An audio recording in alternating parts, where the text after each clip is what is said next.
Hi friends, Leela Prem's ಕಿಚನ್ಗೆ ನಿಮಗೆ ಸ್ವಾಗತ. Friends, ಇವತ್ತು ರೇಷನ್ ಅಕ್ಕಿಯಲ್ಲೇ ಮೃದುವಾದ ಇಡ್ಲಿ, ಈಸ್ಟು ಮತ್ತು ಅವಲಕ್ಕಿ ಕೂಡ ಬಳಸದೆ ಹೇಗೆ ಮಾಡೋದು ಅಂತ, ಮತ್ತು ಹೋಟೆಲ್ ಸ್ಟೈಲಲ್ಲಿ ನೀರು ಚಟ್ನಿ ಹೇಗೆ ಮಾಡೋದು ಅಂತ ತಿಳಿಸ್ಕೊಡ್ತೀನಿ. ನೋಡೋಣ ಬನ್ನಿ. ಅಕ್ಕಿನ ತೊಗೊಂಡಿದ್ದೀನಿ. ಇದರಲ್ಲಿ ಒಂದು ಅರ್ಧ kg ಅಕ್ಕಿ ಇದೆ ಫ್ರೆಂಡ್ಸ್. ರೇಷನ್ ಅಕ್ಕಿ ಇದು. ಮತ್ತು ಒಂದು 50 ಗ್ರಾಮಷ್ಟು ಉದ್ದಿನಬೇಳೆ, ಇಷ್ಟೇ ಸಾಕು. ಮತ್ತು ಪಾತ್ರೆಯಲ್ಲಿ ನೋಡಿ, ನಾನು 1 ಸ್ಪೂನಷ್ಟು ಮೆಂತ್ಯ ತೊಗೊಂಡಿದ್ದೀನಿ. ಇವಾಗ ಇದನ್ನು ನೆನೆ ಹಾಕೋಣ ಎಲ್ಲದನ್ನು ಕೂಡ. ಫ್ರೆಂಡ್ಸ್, ನೆನೆ ಹಾಕೋದು ಹೆಂಗೆ ಅಂದರೆ, ನಾವು ನಾಳೆ ಬೆಳಿಗ್ಗೆ ಇಡ್ಲಿ ಮಾಡ್ತೀವಿ ಅಂದರೆ ಇವತ್ತೊಂದು 3 ಗಂಟೆ ಮೇಲೆ ನೆನೆಸಿದ್ರೆ ಸಾಕಾಗುತ್ತೆ. ತುಂಬ ಚಳಿ ಇತ್ತು ಅಂದರೆ ಇನ್ನು 1 ಅವರ್ ಬೇಗ ನೀವು ನೆನೆಸ್ಕೋಬೋದು. ಆವಾಗ ತುಂಬಾ ಚೆನ್ನಾಗಿ ಬರುತ್ತೆ ಇಡ್ಲಿ. ಕೆಲವ್ರು ಬೇಗನೆ ನೆನೆ ಹಾಕ್ಬಿಡ್ತಾರೆ, ಅದು ನೆಕ್ಸ್ಟ್ ಡೇ ಬೆಳಿಗ್ಗೆ ಆಗೋಷ್ಟರಲ್ಲೇ ಹುಳಿ ಬಂದುಬಿಡುತ್ತೆ. ಹಾಗಾಗಿ ಈ ಥರ ಮಾಡ್ಕೊಳ್ಳೋದ್ರಿಂದ ಚೆನ್ನಾಗಿ ಸಾಫ್ಟಾಗಿ ಇಡ್ಲಿ ಬರುತ್ತೆ, ಮತ್ತು ಹುಳಿ ಕೂಡ ಬರೋದಿಲ್ಲ, ಬೇಗ ಸ್ವೀಟಾಗಿರುತ್ತೆ, ತುಂಬಾ ಚೆನ್ನಾಗಿರುತ್ತೆ.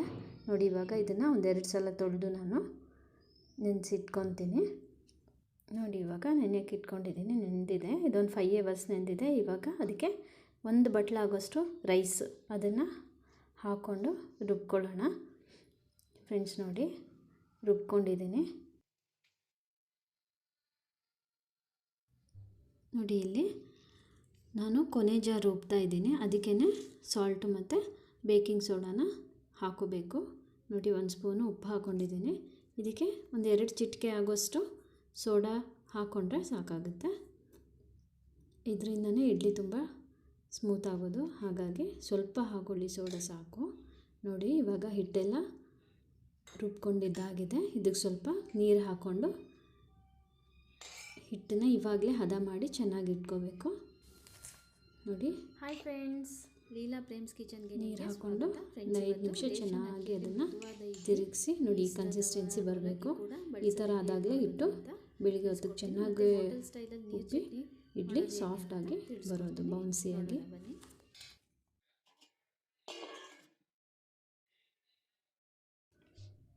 ಫ್ರೆಂಡ್ಸ್, ಈಗ ರುಬ್ಬಿ ಇಟ್ಟಿದ್ದಂಥ ಹಿಟ್ಟು ಇಡ್ಲಿ ಬ್ಯಾಟರ್ ಹೇಗಾಗಿದೆ ಅಂತ ನೋಡೋಣ ಬನ್ನಿ. ನೋಡಿ ಎಷ್ಟು ಚೆನ್ನಾಗಾಗಿದೆ ಅಂತ, ಫುಲ್ ಕ್ರೀಮಿ ಆಗಿದೆ.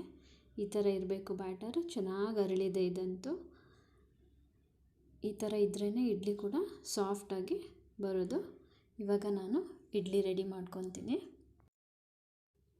ಫ್ರೆಂಡ್ಸ್, ಇವಾಗ ಹೋಟೆಲಲ್ಲಿ ಮಾಡೋಂಥ ನೀರು ಚಟ್ನಿ ಯಾವ ರೀತಿ ಮಾಡೋದು ಅಂತ ನೋಡೋಣ ಬನ್ನಿ.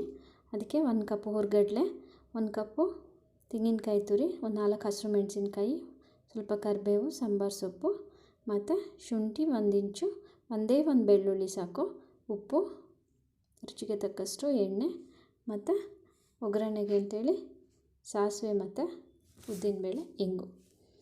ಫ್ರೆಂಡ್ಸ್, ಇವಾಗ ಇದನ್ನೆಲ್ಲ ಹಾಕ್ಕೊಂಡು ಜಾರ್ಗೆ ರುಬ್ಕೊಳ್ಳೋಣ. ಹುರಿಗಡಲೆ ಮತ್ತು ತೆಂಗಿನಕಾಯಿ ತುರಿ ಹಾಕ್ಕೊಂಡಿದ್ದೀನಿ. ನೋಡಿ, ಹಸಿರು ಮೆಣಸಿನ್ಕಾಯಿ, ಬೆಳ್ಳುಳ್ಳಿ ಒಂದೇ 1 ಸಾಕು ಫ್ರೆಂಡ್ಸ್.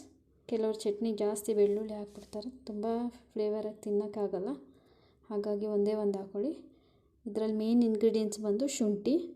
ಹುರ್ಗಡ್ಲೆ ಚಟ್ನಿ ಮಾಡುವಾಗ ಶುಂಠಿ ಹಾಕಿದ್ರೇ ಅದು ಹೋಟೆಲ್ ಸ್ಟೈಲಲ್ಲಿ ಫ್ಲೇವರ್ ಕೊಡೋದು. ಸ್ವಲ್ಪ ಕರಿಬೇವು ಮತ್ತು ಸಾಂಬಾರು ಸೊಪ್ಪು ಮತ್ತು ಸಾಲ್ಟ್ ಹಾಕ್ಕೊಂಡು ಎಷ್ಟು ಬೇಕಷ್ಟು ಹಾಕ್ಕೊಂಡು ರುಬ್ಕೊಳ್ಳೋಣ.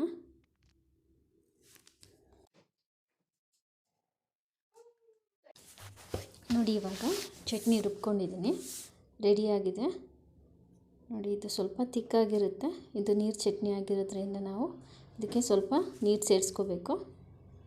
ನಿಮ್ಗೆ ಎಷ್ಟು ತೆಳ್ಳಗೆ ಬೇಕು ಅಂತ ನೋಡಿಕೊಂಡು ಸ್ವಲ್ಪ ನೀರು ಸೇರಿಸ್ಕೊಳ್ಳಿ. ನಾನಿಲ್ಲೊಂದು ಅರ್ಧ ಗ್ಲಾಸಷ್ಟು ನೀರು ಸೇರಿಸ್ಕೊತಾ ಇದ್ದೀನಿ. ನೋಡಿ, ನನಗೆ ಇಷ್ಟು ತೆಳ್ಳಗಿದ್ರೆ ಸಾಕಾಗುತ್ತೆ. ಇವಾಗ ಇದಕ್ಕೆ ನಾವು ಸ್ವಲ್ಪ ಒಗ್ಗರಣೆ ಮಾಡ್ಕೋಬೇಕು. ನೋಡಿ, ಒಗ್ಗರಣೆಗೆ ಎಣ್ಣೆ ಇಟ್ಕೊಂಡಿದ್ದೆ, ಕಾದಿದೆ. ಇವಾಗ ಸಾಸಿವೆ ಮತ್ತು ಉದ್ದಿನಬೇಳೆ ಹಾಕ್ಕೊಂಡಿದ್ದೀನಿ. ಅದಕ್ಕೆ ಇದು ಇವಾಗ ಸ್ವಲ್ಪ ಚೆನ್ನಾಗಿ ಫ್ರೈ ಆಗಲಿ. ಇದಕ್ಕೆ ಇವಾಗ ಕರಿಬೇವು ಮತ್ತು ಇಂಗು ಕೂಡ ಹಾಕ್ಕೊಳ್ತಾ ಇದ್ದೀನಿ. ನೋಡಿ, ಇದು ಇವಾಗ ಆಗಿದೆ. ಇವಾಗ ಗ್ಯಾಸ್ ಆಫ್ ಮಾಡ್ಕೊಳ್ಳೋಣ. ಫ್ರೆಂಡ್ಸ್, ಈ ಕಡೆ ಇಡ್ಲಿ ಕೂಡ ಬೆಂದಿದೆ. ಇವಾಗ ಇಡ್ಲಿ ಕೂಡ ನಾನು ಇಳಿಸ್ಕೊತೀನಿ. ನೋಡಿ ಫ್ರೆಂಡ್ಸ್, ಇಡ್ಲಿ ಇವಾಗ ಪ್ಲೇಟಿಂದ ತೆಗೆದಿದ್ದೀನಿ. ನೋಡಿ ಎಷ್ಟು ಬೌನ್ಸಿ ಆಗಿದೆ ಅಂತ, ತುಂಬಾ ಸಾಫ್ಟಾಗಿರುತ್ತೆ. ಟ್ರೈ ಮಾಡಿ ನೀವು ಕೂಡ ಇದೇ ಮೆಥಡಲ್ಲಿ. ಮತ್ತು ನೋಡಿ ಇಲ್ಲಿ ಚಟ್ನಿ ಕೂಡ ರೆಡಿಯಾಗಿದೆ, ಒಗ್ಗರಣೆ ಕೂಡ ತಣ್ಣಗಾಗಿದೆ. ಇವಾಗ ಅದನ್ನು ಮಿಕ್ಸ್ ಮಾಡ್ಕೊಳ್ಳೋಣ. ನೋಡಿ ಇವಾಗ ಹೋಟೆಲ್ ಸ್ಟೈಲ್ ಚಟ್ನಿ ಕೂಡ ರೆಡಿ ಆಯಿತು. ನೀರು ಚಟ್ನಿ, ಸಾಫ್ಟ್ ಇಡ್ಲಿ ಮತ್ತು ನೀರು ಚಟ್ನಿ ತುಂಬಾ ಚೆನ್ನಾಗಿರುತ್ತೆ, ಡೈಜೆಷನ್ಗೆ ಕೂಡ ಚೆನ್ನಾಗಿರುತ್ತೆ. ನೀವು ಕೂಡ ಈ ಥರ ಸಾಫ್ಟ್ ಇಡ್ಲಿ ಮತ್ತು ನೀರು ಚಟ್ನಿ ಮಾಡಿ ಹೇಗಿದೆ ಅಂತ ಕಮೆಂಟ್ ಮಾಡಿ friends. Please support my channel, subscribe ಮಾಡಿ ನನ್ನ ಚಾನಲ್ನ, ಮತ್ತು ಲೈಕ್ ಶೇರ್ ಕಮೆಂಟ್ ಮಾಡಿ ಫ್ರೆಂಡ್ಸ್. Thank you.